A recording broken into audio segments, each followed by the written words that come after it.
Welcome. Attention, please. Welcome aboard.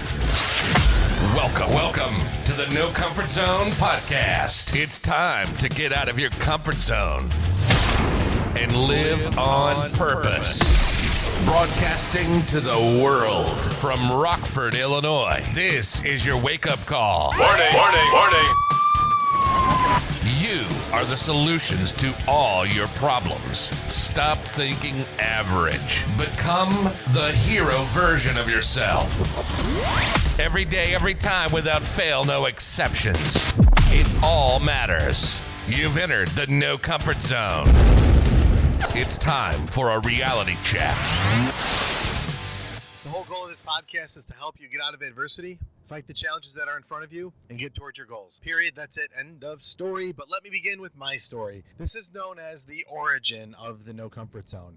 So I'm actually currently driving on my way to work, and I'm talking to you to kind of give you a very rough idea in short format of what the No Comfort Zone is, what I'm about, where I'm going with this, and in the end, trying to solve all the world's problems. All kidding aside, that's what I'm trying to do. You've got big problems, you have big goals. I found a way through my own problems and situations how to handle them. It's just another way of doing things. And if you're in a situation where you find yourself dealing with a lot of problems all at once, this might help.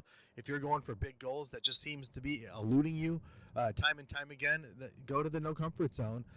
Give me your email and I'll send you the blueprint. So here's what happens. There's a story in the movie The Other Guys. The two detectives, was it Will Ferrell and Mark Wahlberg, the characters asked the criminal guy, they asked them to give us his side of the story. And then he actually says, well, what I'm going to do is kind of start in the middle, then I'm going to go back to the beginning, and then I'll finish at the end, but then I'll hit the middle again, and then I'll develop the characters. That's kind of what I'm going to do here, and I hope that makes sense. Because where I'm going to start with this, and it's roughly 13 years ago, and 13 years ago for me, roughly, I think it was 2006, could have been 2007 for all I know. I was in a really bad place. A lot of bad choices, a lot of bad things happening in my life to me. And the IRS all over me, divorce court all over me. 3 and 5-year-old couldn't really see him too much, and dealing with antipsychotic drugs from the psychologist. Having issues at work, crying a lot, and just really bad place. And I don't know, 37 or so is what I was, going through these really bad times in my life. It just got to a point where I just wanted to avoid it. You ever get like that, where you're just like, enough's enough? Like, I can't take any more. I got to this really point where, I hung around fast friends. I hung around easy people. There was drugs involved. There was a lot of alcohol. There's a lot of late nights involved. And there's a lot of running around at, 3, 4, 5 in the morning, going back and forth to different places. And I got to this point in my life where, I didn't want to live like that anymore, but I felt I was so deep in all my problems and situations. And I had this $500,000 life insurance policy. And I had a 3-year-old and a 5-year-old at the time, a wife that pretty much kicked me to the curb. I'll just say this, probably the best thing that ever happened to me was this, but man, going through it or in that time period was really tough. I was trying to be a good employee, trying to be a good husband, trying to be a good dad, but the truth is, I wasn't trying hard enough and I wasn't doing it. You don't really have to try to show up. You just show up. You just do it. And I was terrible at that. And so I started, getting involved in the party scene. And the party scene led to multiple relationships, loss of self-value and self-worth. And the more I would try to fill this void with things, the worse it got for me, or the further down I went. So one of the greatest decisions I've ever made, and the feeling of immense power, satisfaction, and the really, truly, I believe that I'm going to have to pay for my sins later on in my life. I believe this. I mean, I've been making on the road to redemption for a long time. But to make a decision, a full-on commitment decision, to take my life into my own hands and end it, was one of the most fulfilling and strongest and most intense choices I've ever made. And I say fulfilling because when I made the decision to go through with it, man, I tell you, I felt like I was on cloud 9, like no problems whatsoever, none. This is after a night of drinking to the point where I wasn't even buzzed anymore, I don't think. Doing drugs, relationships, physical relationships and all that. It's like 6 a.m. and I just made a decision. I'm going to take the rest of my medication, my lithium, and I'm going to take my Seroquel. Thank God I did it in the combination that I did, because the paramedics broke down my door after I made a phone call. I said goodbye to my mom. She rushed the paramedics over to my place. Everyone knew I was screwed up. I just don't think they knew I was going to take it to this level. And that's when I got into the coma. That's when everything really started to change for me. And after the coma, I couldn't walk. Didn't even know for the next week that I was in a hospital for an attempt. My mind was so screwed up. It was a terrible, it was hell. I didn't know where I was or what was going on. And I couldn't talk and I couldn't walk. Terrible. It was sad. I see my folks and I don't know why they're looking at me. I don't understand why I'm stapled to this bed or whatever. And it was just a terrible place. But things changed, and things day by day, after that week after I woke up. So I'm in a coma for a week, and then I woke up for a week. And after that week, things started to change. I got my motor skills back to talk. I was making attempts to walk. And finally, it wasn't until I was kicked out of the hospital for insurance reasons that he sent me over to the VA. And thank God my mom was doing all the work, and my service in the Marines did me well because they sent me to the VA, which, by the way, I met the most fascinating medical team I've ever met in my entire life. And for a course of 2 years, I was in and out of a lot of hospitals. And the VA over in North Chicago, Illinois, shout out to you, was fantastic. Their whole team was phenomenal. They treated me like a patient in need, and really took care of me and started to understand me as a person, and then decided to fix me. Phenomenal. Absolutely phenomenal. But moving forward, that situation that I was in, that I made those decisions, I got out of it, and I went into therapy, deep therapy for years, because that's, trying to kill yourself's a bad thing. Why did I get so wired up? Got off the medication in time. Took a bunch of communication courses in California for about when I was doing the public speaking, because I got back into that, which is crazy because, 6 months prior, I couldn't even form a sentence. And now I'm back to speaking again like I used to. Now I'm in the situation where I have to come back. And I have to come back at a small level. I don't know what I'm trying to say, but I owed so much to so many people. Now I got medical, I got divorce court. I'm behind there. I'm doing the best I can, but it's not enough because I had to pay so much. And I'm really just trying to get caught up in my life. And I'm living at home with my mom. I'm traveling to go speak here and go speak there. And it wasn't a good lifestyle for me. And I got to this threshold. And I'm like, I'm going to have to bite the bullet. And I'm going to have to go take maybe a lower paying position back in the industry that I was. But nobody would hire me. So what I ended up doing was, through therapy, my psychologist, Uola, Polish psychologist who's mean as nails, told me that I need to take a minimum wage paying job, and what I really need to do is get myself into a service type of business. And she asked me basically if I was willing to do whatever it takes to stay sober and mentally healthy while I was in therapy and rehab, and I said I would. And she goes, your word's everything in this program. And I said, yeah, I know that. Now what do you want me to do? And she goes, I want you to get a job at McDonald's. And I started cussing at her, a few F-bombs, got really upset, threw a chair, I think. And I'm like, I'm not doing that. And she goes, oh, it's all pride and ego for you, and you're not going to be a man of your word. So then I started to negotiate. I ended up working in a gym, handing out towels to customers that I used to serve when I was managing a car dealership. Very humbling experience, and people scratching their head looking at me. But I get it now. I look back at that time, and I learned how to sell better because of it. Gym memberships and all the things that go along with it. I learned how to serve people by getting involved in their fitness goals and things like that, and introducing them to personal trainers and selling personal training packages and really checking in with them as customers. It was a great experience for me. But at the time, I hated it. And I was still getting further and further behind in my child support, which was a massive amount each month. And since I was making so little, I was paying what I could and not taking anything home. Yeah, the story can go on and on and on, but really what it was down to is I got to a place in my life at that moment when I decided to take all the pills. It just came down to this moment where I made so many poor choices I felt I couldn't get out. And I'll tell you, the reason I'm doing my origin story today, in my current position, I met a woman whose husband just killed himself. We got all the money in the world. They bought a lot of expensive, very expensive automobiles from us. And the woman I've met a couple of times while they came in to get servicing in their car wash and check in with them. And I saw a woman who was completely beside herself. Her husband passed away a few days ago. She was turning in one of his cars, and there's a whole fleet of cars. They have Highline cars that they have to get rid of now that she doesn't need or want, and just wants to move on. But she loved the guy, and she was completely distraught. And the agony on her I never want to see anybody go through that. I don't want to ever see that. As I put my mom through it, as I put my family through it, my friends through it, as I put my kids through it. And that's a terrible place. And I don't think that the mental health program is really doing all they can do. I think they're prescribing too many medications and not doing what the VA did and checking with me as a person, get me off the medications and watch me as a person, talk to me and go through real therapy. And then if needed, prescribe medications and then watch me. They took their time with me and I really appreciated that. I would never want to see anybody go through what this woman went through, and it's fortunate because it's happened all the time. I see Facebook posts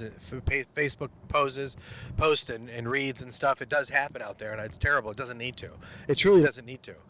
And so when I made that decision to take all those pills and do those things, and I remember even cramming them in my mouth. 400 some pills. Come on. And then I'm drinking beer, and I remember one of them had a cigarette in it, and I said, screw it, I'm not going to be around anyway, I don't care, and I drank it anyway. And that's the level of despair that I was in. But again, I was happy to do it because I was happy to be over. It's done. My kids would get the life insurance. As crazy as this sounds, I wanted my ex to get it as well to take care of the kids. But gosh, that would not have solved any problems considering the person had money issues and doesn't know how to handle money, and it would have just been terrible for everybody. That would have created a catastrophe. And if you ever come into a lot of money, or if you ever earn a lot of money and you've never had it before, it really changes who you are. I don't care what anybody says. Money can change you for sure. It makes a good person better and it makes a bad person worse. And in my case, it made me worse. So I had to reinvent myself. So what I did was, after that time period, I always revert back to it. And I'm not looking in the rear view at my life. I'm not looking back going, oh, woe is me. I'm looking at thank God it happened, because I'm using that pain and that experience to help as many people as I can.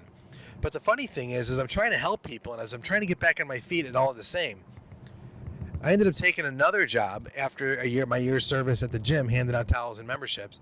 I ended up working back in the industry that I was known to be in, the automobile industry. And in doing so, I quickly became a trainer again. And I was getting ready to take a really good job. But I remember one of the meetings we had was at a bar. And when we were at that bar, I just decided this is not a lifestyle for me to have a meeting at a bar. I just don't want to do it. So I chose at a smaller dealership to work there. And what was interesting is I fell back into being comfortable again. See, I thought I changed who I was as a person by going through the counseling, the therapy, and everything, but I really didn't. I changed because everybody else wanted me to do. I have no desire to do drink or do drugs or any of that stuff. I just wanted to better myself and go back early on from the first motivational help book that I've ever read and the courses that I've taken in 20-some, almost 30 years of that. Applying the principles is easy. It's simple, I should say, but it's not easy, because I do it in the minute here and I do it in the minute there, and I get jacked up, and at the end I'm like, yeah, now what? Now, I didn't have any real goals or purpose in my life. And it wasn't until I decided to formulate my own plan and my own purpose that I realized, oh no, I'm not really that happy anymore. I'm not happy doing this, and I felt like I'm kind of stuck. I don't care if you're 20, getting out of school, and you feel like you're stuck and you got to follow a trajectory that you were put on. I don't care if you're in your 40s like I was, or like I am, that you're in a position where you feel need to go. If it's not right, it's not right. Or even if you're 50s, 60s, if it's not right, it's just not right. And I didn't feel like I was in the right place in my life because of my own attitude and the people around me and how they were treating me and how I was treating them. I was disconnected. So what I did was, this was fascinating. I went to the doctor because I was feeling like I was having heart attacks. They weren't panic attacks. It was just stress, just plain old stress. I wasn't coping with it. So one of the doctors actually prescribed me, what do you call that? Xanax. Don't worry, it's a lot different. And I told him when I met him, I can't take this stuff, man. I OD'd on this stuff. And I hate to say this, a number of times. I had to go to detox to get myself straightened out. And these medications they kept putting me on kept screwing me up because I wasn't fixed. They kept putting Band-Aids on it. Well, I tore those Band-Aids off and kept ripping through it and going through more and more pain. So he literally wrote me a script, and I left his office. I called my wife, and I bawled on the phone. I'm like, oh my God, can't believe this. I am in trouble because they're telling me to take this. Take a deep breath, look at my life, found another doctor. About 6 months later, I said, you know what, I need a full-on physical. So we agreed to do one, and I did it. That's where I became aware of my health situation. High blood pressure, high sugar, high stress, all the other stuff that goes along with being a middle-aged guy, I guess. Not exercise, not eating right, and no energy, no passion, none of that stuff. Not hitting my goals, not caring about what time I got up in the morning, just not the life I wanted to live. Not certainly the person I wanted to be or the hero I thought I could become for me and my family. But I was still, I had a job. I was still providing. I was still doing a good enough job just to get by. And people would look at me and say I was successful. They actually would say, they would look where I was at, where I'm going, and what's happening. And I became a pretty high-level position in the dealership, and it grew, and it was great, and the money came in, but it was never enough. I was never happy enough. It was just never enough. That's all it came down to. Even in my marriage, where I love my wife dearly, and I love my kids dearly, and some great things happened there, I just felt like I wasn't giving her enough. And I couldn't. And I just felt, this is it, man. I'm back in the same place I was 13 years ago, except I'm not going to kill myself. I'm just miserable.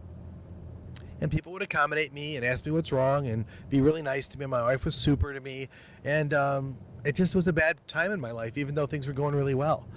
So I hit this wall and I said, what am I going to do? And the doctor told me, Dan, you need to diet and exercise like right now. And as I diet and exercise, you need to do it. And when do you mean? Like right now, today. Don't go get a gym membership. Go do something today. And it kind of hit me. And then I started going through, okay, I can take this fat burning supplement. I could go this gym membership. I can go get this. And I realized at that point, that moment in time, I'm always finding easier ways to get the job done. How about just eat less and eat consistent and have some discipline when I eat? How about just that? Just that simple thing. Wasn't enough. So for an hour and a half, I'm going through the gym memberships. I'm shopping treadmills. I'm going through all this nasty decision-making process. Just stupid. And the end result is I'm not doing it. It just hit me. It's just like a bolt of lightning. Let's go home. What do you want to do? I went home, and as I said before in a few other episodes, I actually went in my basement, and the dark basement was all nasty and dark, and I started running in place. I was like running away from myself. And I ran so hard and so fast, I got sick. I was dizzy. Asthma kicked in. Foot started to hurt because I had my dress shoes on, and I looked like an idiot, and I know it. But I ran and I broke out into sweat, and I was hyperventilating, and it was in a dark basement, and it was just that moment where I'm like, oh my God, look at this, my basement, my life. If I don't keep doing this every day, I'm going to die an unhappy person. And all these dreams I have of helping people and doing things that I've always wanted to do are going to die with me. So the next day, that evening, I think I actually wrote out all my failures in life and all my successes. And the failures outweighed the successes. And I started to look at my life going, what am I really doing here? What's my purpose for being here? And I began the blueprint. And I began working on this path of becoming aware of who I was as a person, identifying the situations and choices and decisions I made and why I got here. Every time I was lonely, I jumped into a relationship and committed long-term with the wrong person, just so I could feel better, just so I could think I would value to myself. I got the opinions of other people, so I had self-worth. It was crazy, and that's why I ended up. I wanted friends, so I'd go out to bars. Well, that's not the best place to find friendship. That even sounds funny. I went to a doctor to fix my mental state. That's not a good place either. All these, I'd go to family, and that's even the worst because they're going to support you no matter what, bad decisions or not. And I got to this place where I just said, this is all BS. I'm done. I'm done with excuses. I'm done with a lot of effort and no results. And I entered into this thing I called the no comfort zone. And I wrote out my adversities. What challenges do I have? Things in the past that I had to work through. I had some successes, so I looked at what decisions and choices I made there. A lot of it was consistency. A lot of it was just paying attention. A lot of it was just getting organized. Like, for example, organizing my taxes, balancing my checkbook nightly, things like that, little things like that, watching my spending. I was so broke one time, I was at the grocery store, and I remember you can buy 10 burritos for $10, and I had 10 days worth of food. That's a no joke when I was working. That's how bad it was. A lot of craziness happened, but I really learned and I valued money from that point of view. I got a better understanding of the value of a dollar. No kidding. And I realized that after a while, I really don't want to eat burritos every day. But I do know I need to buy formula, I need to buy diapers and stuff, and that's why I was doing it. So through the hardship and this no comfort zone became about, but I said, what if I just turn it up a notch? What would happen? And I'm so excited because I never thought I would be on a podcast talking with you about my experience and going through this day-to-day process of what I did, when I did it, how I did it, why I did it, and the end result after 60 days of what happened in my life. And I've said it before, I'll say it again, it became magical. I coached 3 millennials to be rock stars in sales. That made my day. Their way. I used what was important to them. I leveraged it through the blueprint. We worked it on the other side, and they're solid human beings, and they're great salesmen, and now they're going to be great leaders in the automobile industry. And I think that's great. I've trained more people on it, managers on the blueprint, and they're seeing value in it. They're realizing the servant mentality that you need to do to go through it. And it's just great. And in my future podcast, what I'm going to do is I'm going to talk about each step of the blueprint and what I went through. And there's a lot of steps, don't get me wrong, but this blueprint is fascinating because the person I am today because of it is totally different. I have passion. I'm empowered to do good things. I think I'm doing some great things in my life. I don't ask for permission. I have a lot more confidence. I have really good, solid people around me that I value their opinion, their work ethic, their family ethic, their being good spouses. I'm in a really good place in my life, and I attribute it all to 30 years of failure, 30 years of trying to do the right thing, 30 years of doing the wrong thing, a couple of successes in there, hanging around the right people, hanging around the wrong people, good decisions, bad decisions, everything just thrown into this blueprint, and it identifies who you are. And when you get in the blueprint, when you get in this, you can't hide from it. When you can't hide from it, it's a scary place. And if you don't start doing something pretty quick, you're not going to like who you are. And that's kind of where I started. I didn't like who I was. But then I started to learn a little bit more about myself, and I started to see my value. And I started to work on more value. And it's great because I was told this about psychotropic drugs. Dan, don't worry. The antidepressant medication, you're not going to notice it's working, but the people around you will. And it takes about 60 days for the medication to kick in. I don't have 60 days. I really don't have 60 days to try to figure stuff out so other people can give me an opinion on how well I'm doing. No. I want to know how I'm doing. And that's where the blueprint comes in. It's immediate when you apply the principles.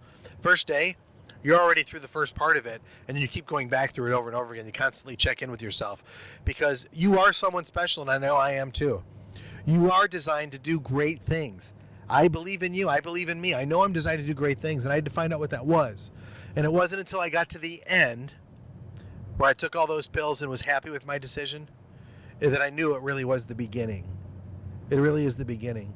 And 13 years later, I actually end up getting into the same spot. 10 years later or so, I got to the same spot being miserable. So I put myself into a position where I had to get uncomfortable and lean into all these challenges all at once, multitask on a massive level. And I'm so glad of the outcome because I'm alive, I'm happy, I'm healthy. I lost the weight.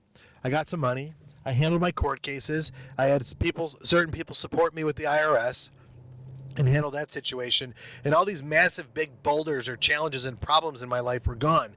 And now I have different ones. Now the problems I have now aren't challenges from the past.